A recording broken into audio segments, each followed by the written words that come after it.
One म्हटलं ना की वृक्ष आणि प्राणी हे आले, त्यांच्याकडून माणसानं काय शिकलं पाहिजे असं तुम्हाला वाटतं?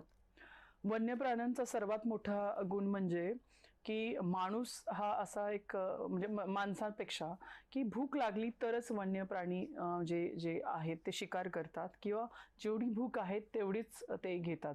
जसं माणूस अन्नधान्य साठवून ठेवतो तसं वन्य प्राणी आता म्हणजे उदाहरणार्थ वाघ 4 हरणांना मारतो आणि 2-3 साठवून ठेवतो असं नाहीये.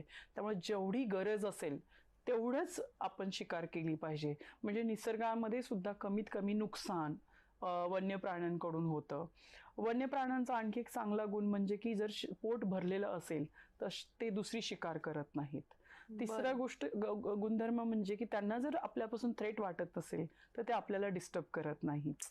आणि झाडांचं तर काय सांगायचं, त्यांच्याकडून आपल्याला होणारे फायदे म्हणजे आपण जे आज मुंबई दिल्लीपेक्षा का वेगळी आहे, कारण संजय गांधी राष्ट्रीय उद्यान आणि आमचे जे आसपासचं जे परिसर आहे जंगलाचा ते मुंबईचे लंग्स म्हणून, मुंबईची फुफ्फुसं म्हणून काम करतायत. आपल्याला संजय गांधी राष्ट्रीय उद्यानातला जो तुलसी लेक आहे त्यामधून मिठी नदीचा सगळा जो काही पाण्याचा सोर्स आहे तो आहे.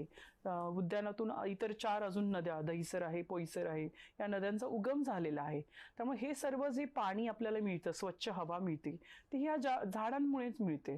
त्यामुळे त्यांची तर महती किंवा त्यांचं महत्त्व अवर्णनीय आहे. तर आपण निश्चित म्हणजे त्यापासून शिकलं पाहिजे की आपल्याला जेवढ्या गरजा असेल तेवढंच आपण इतरांना डिस्टर्ब केलं पाहिजे.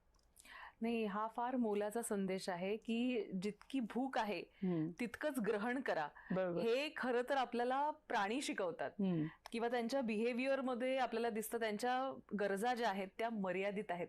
आणि निसर्ग म्हणतो की गरजा मर्यादित ठेवा. हा देखील मला असं वाटतं थोडक्यात जगा आणि जगू द्या. खरंय.